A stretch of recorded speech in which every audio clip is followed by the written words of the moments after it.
ہے، نماز جمعہ چھوڑنے والے کا حکم کیا ہے، نماز جمعہ کی اہمیت و فضیلت کیا ہے. لیکن اس سے پہلے میں آپ کو یاد دلاؤں، میرے محترم ناظرین کرام، شاید آپ کو یاد ہو پچھلی نشست میں ہماری ملاقات آپ سے جب ہوئی تھی تو میں نے آپ کو بتایا تھا کہ یہ 5 وقتہ نمازیں جو اللہ رب العالمین نے ہم پر فرض کی ہیں، یہ ہمیں ہر حال میں پڑھنا ہے، اور اس کو عمدن چھوڑنا، اس کا تارک بننا، یہ گناہ کبیرہ ہے اور اس کی سزا جہنم ہے. آج میں اس نشست میں آپ کو بتلاؤں گا کہ جمعہ کی نماز کی امپورٹنس کیا ہے، اس کو چھوڑنے کا اور چھوڑنے والے کا حکم کیا ہے، شریعت میں اس کے سلسلے میں کیا وعید آئی ہے. میرے دوستو، صلاۃ جمعہ جیسا کہ آپ میں سے ہر ایک جانتا ہے کہ ہفتے کی عید ہے. یہ جمعہ کا دن ہفتے میں ایک بار جو آتا ہے، یہ مسلمانوں کو اکٹھا کرتا ہے ایک جگہ پر. لوگ آپس میں ایک دوسرے سے جامع مسجد میں جا کر ملتے ہیں اور خوشیوں کا اظہار کرتے ہیں. شریعت کے مطابق یہ جمعہ کا دن عید کا دن ہے. اس جمعہ کی خصوصیت بھی ہے، اس جمعہ کے دن ایک ایسی گھڑی ہے، صحیح مسلم کی روایت کے مطابق ایک ایسی گھڑی ہے کہ جس میں کوئی دعا کی جائے تو قبول ہوتی ہے. صحیح مسلم کی روایت کے مطابق نبی صلی اللہ علیہ وسلم نے ایک بار جمعہ کا ذکر فرمایا اور آپ نے کہا فیہ ساعۃ لا یوافقها عبد مسلم وهو قائم يصلي يسأل الله تعالى شيئا الا اعطاه اياه. کوئی بھی مسلمان بندہ جو جمعہ کے دن کھڑے ہو کر نماز پڑھ رہا ہو اور وہ دعا کر رہا ہو تو اس میں ایک ایسی گھڑی ہے کہ اگر وہ اس کو پالے تو جو بھی دعا وہ اللہ سے کرے گا اللہ تعالیٰ اسے قبول فرمائے گا اور اسے نواز دے گا. یہ جمعہ کی خصوصیت ہے. جمعہ کس پر فرض ہے؟ شاید یہ سوال بھی آپ کے ذہنوں میں آ رہا ہو. ابو داؤد اور دارقطنی کی صحیح روایت کے مطابق جمعہ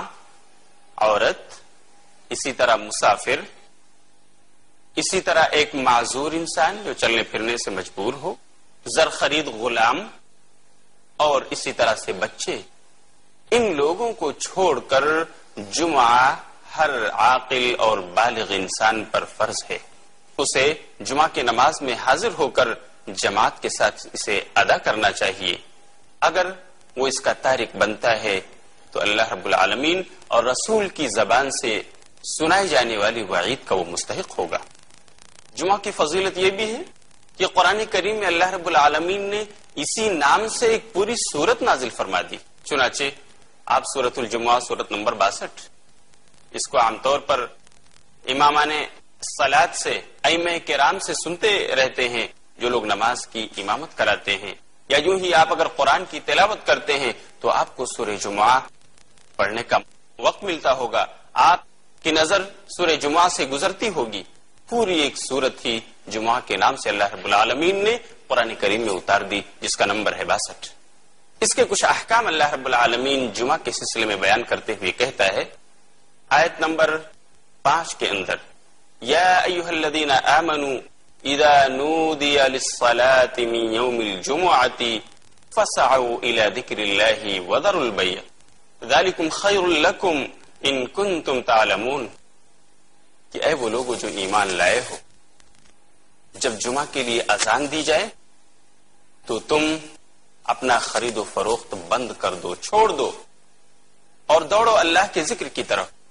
اپنی خرید و فروخت کو، اپنے دکان کو بند کر کے اللہ کے ذکر کی طرف، اللہ کو یاد کرنے کے لیے دوڑ پڑو مسجدوں کی طرف. ذالکم خیر لکم، یہ تمہارے لیے بہتر ہے، ان کنتم تعلمون، اگر تمہیں اس کا علم ہے. مفسرین کرام نے اور علماء امت نے اس حکم الہی کے بموجب اس بات پر اتفاق کیا ہے کہ جمعہ کی اذان ہو جانے کے بعد لوگوں کا خرید و فروخت کے لیے بازار میں جانا یا اپنی دکانوں پہ کاروبار کرتے رہنا یہ حرام ہے. جمعہ کے وقت اذان ہوتی ہی لوگوں کو خرید و فروخت کا سلسلہ بند کر دینا چاہیے، اور وہ لوگ جو دکاندار ہیں انہیں اپنی دکان بند کر دینی چاہیے. کیوں؟ اللہ رب العالمین کا بالکل واضح اسٹیٹمنٹ ہے کہ جیسے ہی اذان ہو جائے تو تم دوڑ پڑو مسجد کی طرف، اللہ کا ذکر کرنے کے لیے اور اپنے خرید و فروخت کے سلسلے کو بند کر دو۔ اس سے پتہ چلتا ہے کہ جمعہ کی نماز اس کی بہت اہمیت ہے، اور اس کو چھوڑنا عمدن یوں ہی اس کو نظر انداز کر دینا یہ ایک بڑا گناہ قرار پائے گا، کیونکہ اللہ رب العالمین کا حکم ہے جو ہمارا خالق ہے اور جس کے ہم مخلوق ہیں، جو ہمارا معبود ہے اور جس کی ہم سب عبادت کرنے والے ہیں۔ سورہ جمعہ کی اس آیت کریمہ کی روشنی میں جمہور علماء امت کا اس پر اتفاق ہے کہ جمعہ کی اذان کے بعد خرید و فروخت کرنا، لینا دینا یعنی بیچنا اور خریدنا اور اس طرح کاروبار کرنا یہ بالکل حرام ہے۔ ہم نے اس آیت کریمہ کی عملی تطبیق سعودی عرب میں دیکھی۔ ایک وقت تھا کہ زمانہ طالب علمی میں ہم سنتے تھے سعودی عرب میں اذان کے بعد دکانوں کا شٹر بند ہو جایا کرتا ہے، لیکن الحمدللہ ایک وقت آیا کہ آنکھوں سے دیکھنے کا موقع ملا، اور نہ صرف یہ کہ نماز جمعہ کے وقت بلکہ ہماری ان آنکھوں نے دیکھا کہ ہر 5 وقتہ نماز کے وقت جب بھی اذان ہوتی ہے تو اذان ہوتے ہی وہاں کے دکاندار، مدینہ منورہ ہو یا مسجد حرام یعنی خانہ کعبہ کا شہر مکہ ہو، لوگ جو اپنے کاروبار میں مصروف ہوتے ہیں، اپنی دکانوں میں مصروف ہوتے ہیں، اذان ہونے کے بعد وہ اپنے کاروبار کو بند کرتے ہوئے نظر آتے ہیں، دکانوں کا شٹر گرنے لگتا ہے، اور اس طرح سورہ جمعہ کی اس آیت کریمہ کا ایک صحیح منظر وہاں ہمیں دیکھنے کو ملتا ہے۔ تو اس طرح سے سورہ جمعہ کی روشنی میں اس کی اہمیت یہ واضح ہوتی ہے کہ جمعہ کی نماز بہت اہم ہے، اسے عمدن چھوڑنا یہ گناہ کبیرہ ہوگا۔ بلکہ نماز جمعہ کو چھوڑنا، نبی صلی اللہ علیہ وسلم نے ایک صحیح حدیث میں یہ وعید فرمائی ہے، یہ وعید سنائی ہے ایسے لوگوں کو کہ اللہ ان کے دلوں پر مہر لگا دے گا اور ان کو سیل کر دے گا، پھر وہ غافلوں میں سے ہو جائیں گے۔ جیسا کہ صحیح مسلم کی روایت میں حضرت عبداللہ بن عمر اور حضرت ابو ہریرہ رضی اللہ عنہما سے روایت ہے، وہ دونوں کہتے ہیں کہ نبی صلی اللہ علیہ وسلم نے فرمایا کہ لوگ نماز جمعہ چھوڑنے سے باز آ جائیں، اور نہیں تو اللہ ان کے دلوں پر مہر لگا دے گا اور پھر وہ غافلوں میں سے ہو جائیں گے۔ صحیح مسلم ہی کی ایک دوسری روایت کے مطابق نبی صلی اللہ علیہ وسلم نے فرمایا، میرے جی میں آتا ہے کہ میں ان لوگوں کے گھروں پر جاؤں اور ان پر آگ لگا دوں جو نماز جمعہ کے لیے مسجد میں نہیں آتے۔ آپ اندازہ کیجئے کہ صحیح مسلم کی روایت حضرت ابو ہریرہ سے جو مروی ہے اس میں نبی صلی اللہ علیہ وسلم نماز جمعہ سے پیچھے رہ جانے والوں کو یہ وعید سناتے ہیں، میرے جی میں آتا ہے کہ میں ان کے گھروں پر جاؤں اور ان میں آگ لگا دوں کہ وہ نماز جمعہ سے پیچھے رہ رہے ہیں، کہ وہ نماز جمعہ کو چھوڑ دے رہے ہیں، اسے نہیں پڑھتے۔ تو میرے دوستو، نماز جمعہ یہ بہت ہی اہم عبادت ہے جو ہفتے کی عید ہے، ہم میں سے ہر عاقل و بالغ مسلمان پر فرض ہے۔ ہم لیتے ہیں ایک چھوٹا سا بریک اور ملیں گے پھر تھوڑی دیر کے بعد۔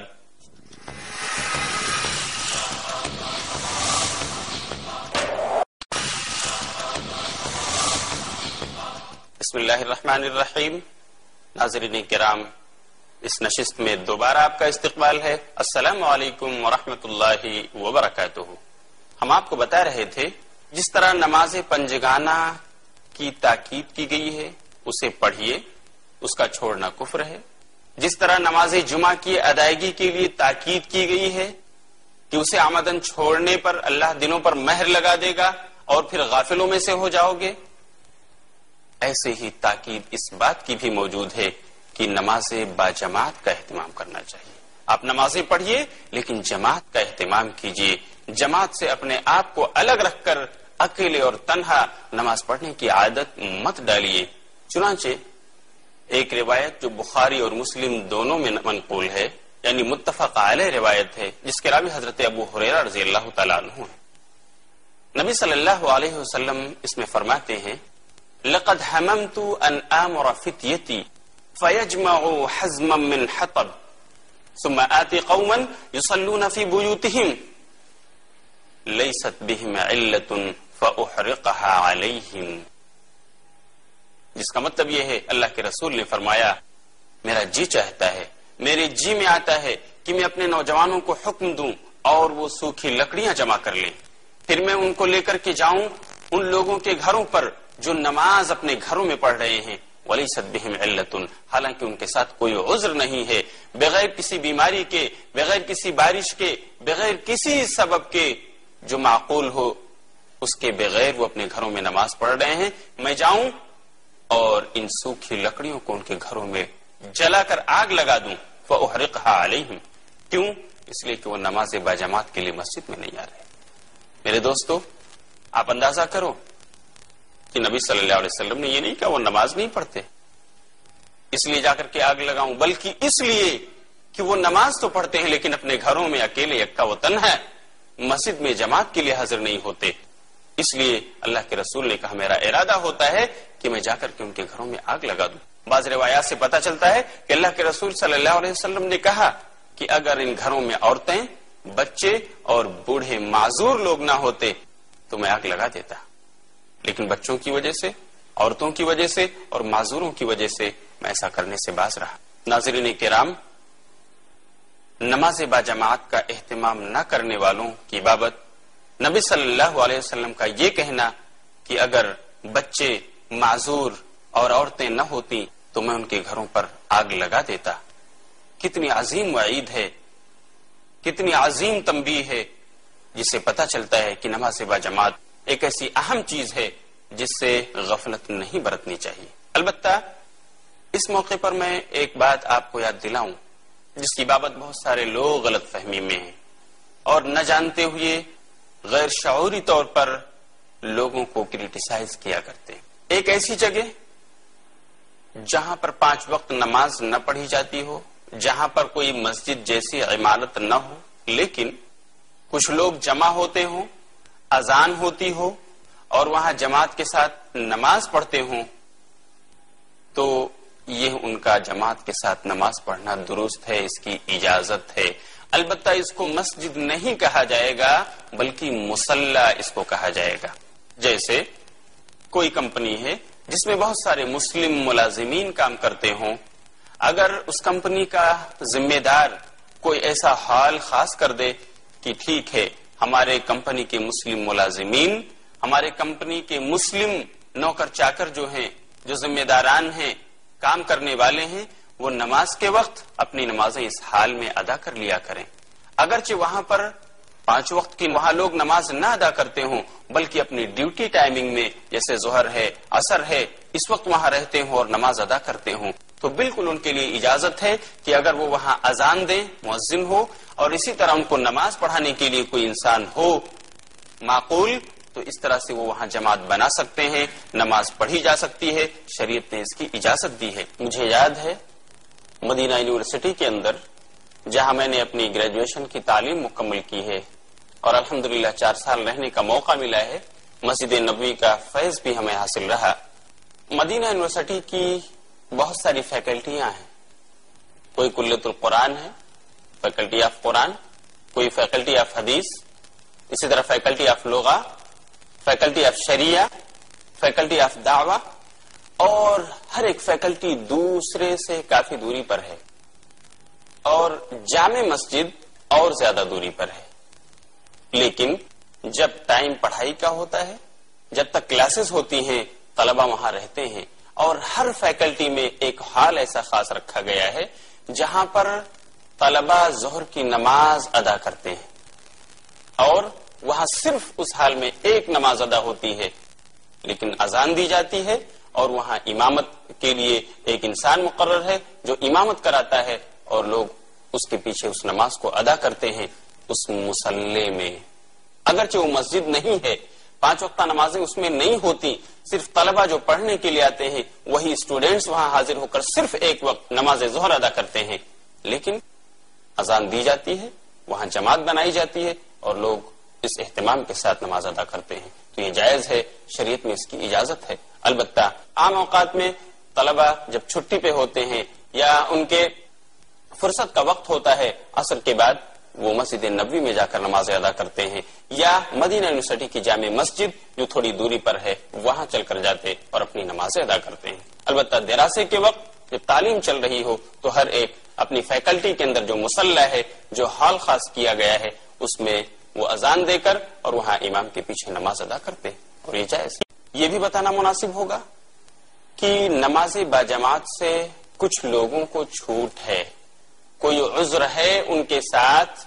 تو کچھ لوگ ہیں کچھ عذر کی بنا پر وہ نماز باجماعت سے پیچھے رہ سکتے ہیں، جس میں سب سے اہم عذر یہ ہے کہ آدمی کو ایسی بیماری لاحق ہو کہ وہ چل پھر کر نہ جا سکتا ہو مسجد، تو وہ اپنے گھر میں نماز پڑھ سکتا ہے، اپنے بیڈ پر اپنی بیماری کی وجہ سے بیٹھ کر لیٹ کر جس طرح بھی چاہے۔ اسی طرح ایک آدمی جو معذور ہے، کسی وجہ سے چلنے پھرنے سے قاصر ہے،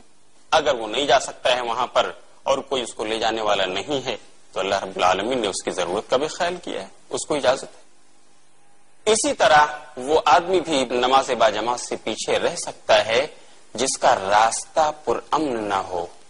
اور وہ راستے میں خطرات محسوس کر رہا ہو مسجد تک پہنچنے میں، تو اس کے لیے اجازت ہے، رخصت ہے کہ وہ اپنے گھر میں نماز ادا کرے، لیکن اسے یہ کوشش کرتے رہنا چاہیے کہ میں اپنا گھر اس بستی میں جا کر بساؤں جو پرامن ہے، تاکہ میں مسجد تک بآسانی اور سکون و اطمینان کے ساتھ پہنچ سکوں۔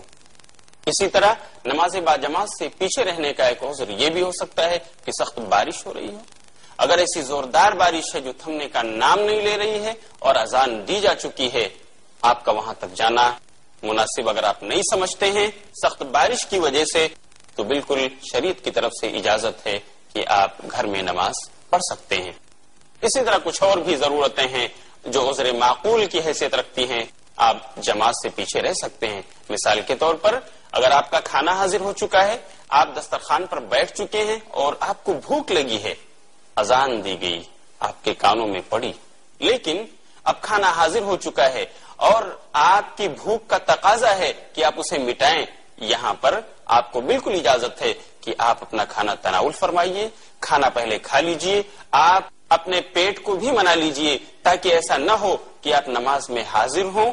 اور آپ کا من، آپ کا دل آپ کے دسترخوان پر لگا ہوا ہو، مختلف قسم کے کھانے ڈشیں سجائی گئی لیکن میں کھا نہیں سکا۔ اس لیے کھانے کی موجودگی میں آپ کو چاہیے کہ پہلے کھانا کھا لیں، اپنی بھوک مٹا لیں اور پھر جا کر کے آپ نماز پڑھیں، اگرچہ آپ کی جماعت چھوٹ جائے۔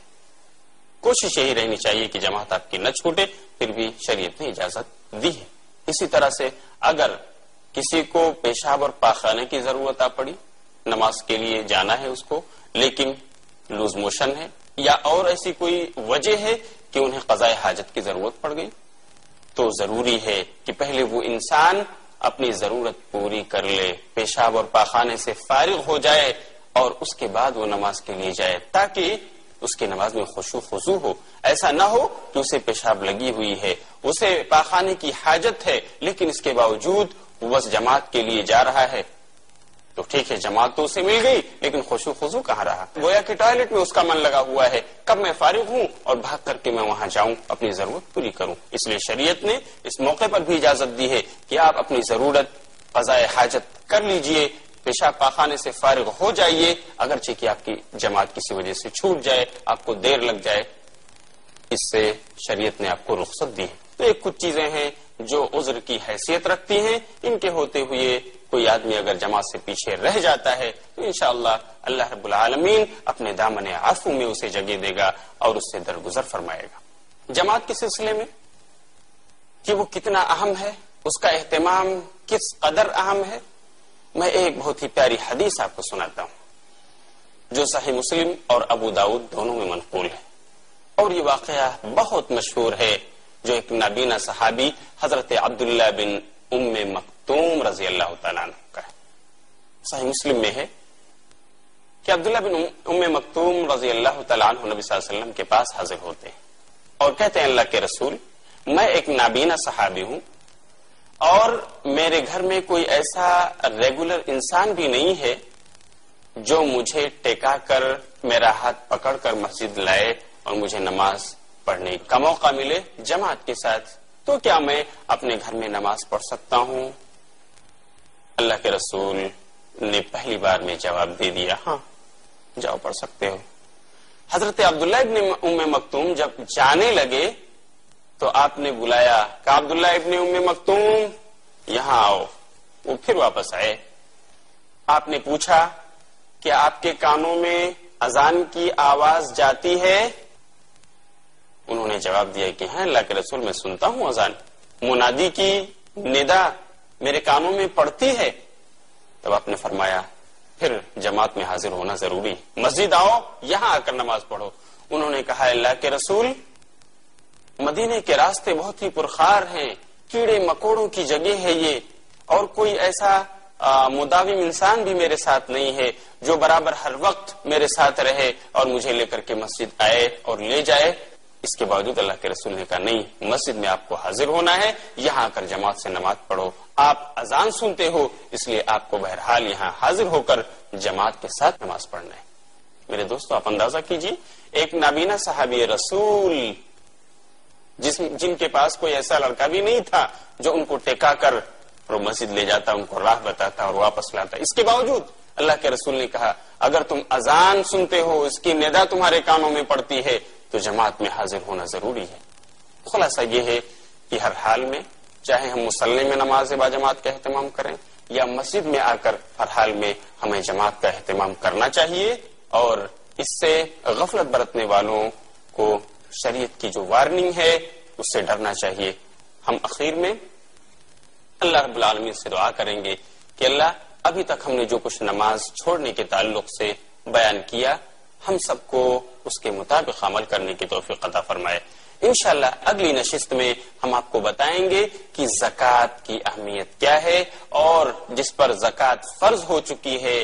وہ فرض ہونے کے باوجود اسے ادا نہیں کر رہا تو اس کا کیا حکم ہے اور یہ کتنا بڑا گناہ ہے۔ تب تک کے لیے انتظار کیجئے، ہم آپ سے اجازت چاہتے ہیں۔ وآخر دعوانا ان الحمد للہ رب العالمین، والسلام علیکم ورحمۃ اللہ وبرکاتہ۔